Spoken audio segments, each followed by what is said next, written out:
করতেছে, বোরখা পরা মেয়েরা রেপ হচ্ছে। মেয়েরা কোথায় নিরাপত্তা হল? আমি নিরাপদভাবে থাকতে চাই, আমি বাঁচতে চাই। একজন ধর্ষককে অবশ্যই তার পুরুষাঙ্গ কেটে দেওয়া উচিত। ওকে ডিরেক্ট কেউ ফাঁসি দেওয়া হবে না। ডিরেক্ট ফাঁসি দিলে কি হলো? কি হলো? মৃত্যু শেষ, ও তো কষ্টটা পাইল না। তোর আগ পর্যন্ত এতটা কষ্ট দেওয়া উচিত যেন আল্লাহর কাছে কাঁদতে বাধ্য হয় যে আল্লাহ তুমি আমাকে মৃত্যু দাও। চারটি সমাজ জেগেছে,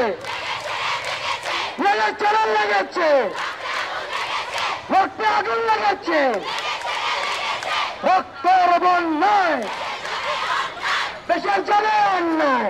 দেশে কোনো আইন নাই। দেশে যদি আইন থাকতো তাহলে এতগুলো ধর্ষণ হতো না। ঘুষ বা কোনোভাবে বেরিয়ে যেত। যদি বেরোতে না পারতো এমন ভাবে শাস্তি দেওয়া উচিত। প্রশাসন যদি কঠোর হতো তাহলে আজকে এতগুলো ধর্ষণ হইতো না। বলা হয় মেয়েদের ড্রেস আপ ঠিক করতে, ড্রেস আপ ঠিক করে নাই। যারা বোরখা পরে ওরা কেন রেপ হচ্ছে তাহলে?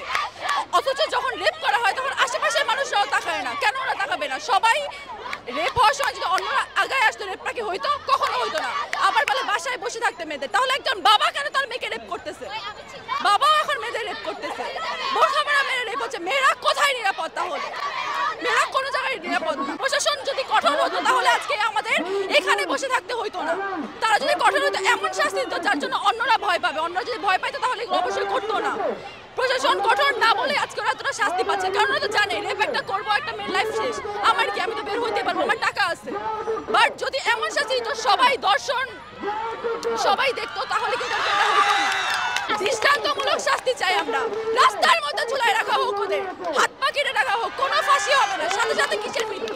একটা মেয়ে যেভাবে মৃত্যুবরণ করে ছটফট করে সেভাবে ছেলেটা মরবে। এমন শাস্তি হবে যেন অন্য একটা ছেলে ভয় পায় মেয়েটাকে টাচ করতে। ছেলে যখন মেয়েটাকে রেপ করতেছে সে তো নিজের আনন্দে আছে, ওই মেয়েটার উপর কি যেতেছে ওই মেয়েটা একমাত্র জানে। ওই মেয়েটা পুরো বডিটা টাচ করে দিতেছে, সে বুঝতেছে না। বাসে যে কোনো পাবলিক ট্রান্সপোর্টে একটা মেয়েকে যখন টাচ করে ওই মেয়েটার উপর কি যায় একমাত্র ওই মেয়েটা জানে, অন্য মেয়েরা বুঝে।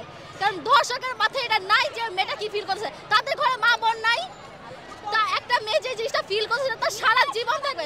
সারা জীবন সে ট্রমাটাইজড হয়ে যায়, সাইকোলজি, মেন্টালি, ফিজিক্যালি সব দিক দিয়ে সে ট্রমাটাইজড হয়ে যায়। যার কারণে মেয়েটা সারা জীবন আর লাস্টে সমাজ কি করে? আমাদের মেয়েদেরকে দোষ দেয়। কেন? আমি কি ধর্ষণ হতে চাইছি? না, আমি চাই নাই। আমি নিরাপদভাবে থাকতে চাই, আমি বাঁচতে চাই। একটা ছেলে আমাকে যখন ধর্ষণটা করছে আমার রাইট আছে, আমি এটা প্রোটেস্ট করব। কিন্তু আমাদের বর্তমান সমাজে মেয়েদেরকে দমায় রাখা হয়, কিন্তু এটা ঠিক না। মেয়েরা তাদের লড়াইয়ের জন্য লড়াই করবে, তাদের অধিকারের জন্য। এটা একটা মেয়ের অধিকার। আর আমাদের দেশে সবচেয়ে বড় সমস্যা হচ্ছে ধর্ষণ আইনের ওটা প্রয়োগ নাই। আমাদের যে ধর্ষকরা আছে তারা অনবরত ঘুরে বেড়াইতেছে, তাদের কোনো লিমিটেশন নাই, তারা কোনো শাস্তি পাইতেছে না।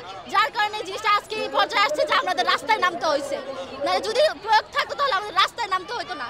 এই রাস্তায় নামছে আমাদের এখন যে মেয়েরা আছে তারা সবাই নিজের নিরাপত্তা চায়। আমরা চাই যাতে ধর্ষকের প্রাপ্য শাস্তি পাক এবং সে যাতে সেটা ফাঁসি না, সে যাবজ্জীবন এই শাস্তিটা ভোগ করবে, এরকম একটা শাস্তি চাই। ফাঁসি হলে ফাঁসি হয়ে গেলে কি শাস্তি তার? সে মরে গেছে। মেয়েটা ওই প্রত্যেকটা মোমেন্ট তার এন্টায়ার লাইফ যে শাস্তির মধ্যে গেছে, সমাজের কাছ থেকে, পরিবেশের কাছ, পরিবারের কাছে, সব জায়গায় সে মেয়েটা নির্যাতিত হয়েছে।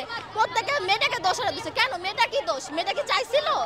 আমরা চাই যাতে শাস্তিটা ভালো, আমাদের ধর্ষক যারা আছে তাদের শাস্তি দেয় যাবজ্জীবন, এবং আমাদের ছেলেরা যেন, আমাদের দেশের ছেলেরা নিজেদের শিক্ষায় বড় হোক। তারা যাতে কোনো মেয়ে থেকে চোখ তুলে তাকানোর আগে নিচা করে চোখটা কোনো মেয়ে থেকে তারা দেখাতে পারবে না। তাদের এতটা শিক্ষা দেওয়া উচিত প্রত্যেকটা শিক্ষা প্রতিষ্ঠানে এবং বাড়িতে। আগে ছেলেদের শিক্ষা দেওয়া উচিত, কারণ শুধু মেয়েদেরকে দোষারোপ কেন করবে তারা? ছেলেদের কারণে তো আজকে জিনিসটা বাড়ছে, মেয়েরা তো একা বাড়ায় নাই। আমার এতটুকু বক্তব্য। আমার কথা হলো মেয়েরা কোনো কিছু করে না, ছেলেদের কারণে আজকে জিনিসটা হচ্ছে। মেয়েদেরকে কেন আমাদের দোষারোপ? প্রত্যেকটা বার মেয়েদেরকে বলা হয় যে মেয়ে তুমি হচ্ছে ড্রেস ভালো করে যাও, তুমি হচ্ছে শালীনভাবে চলো। মেয়েরা শালীনভাবে চললে মেয়েটা বোরকা পরে থাকে, বোরকা পরে মেয়ে কেন অপহরণ, কেন ধর্ষণ হইতেছে? একটা 7 মাসের বাচ্চা সহ ধর্ষণ হইতেছে। কেন? ওই বাচ্চাটা কি করছিল? আমি এটা শাস্তি চাই, ধর্ষকের শাস্তি চাই।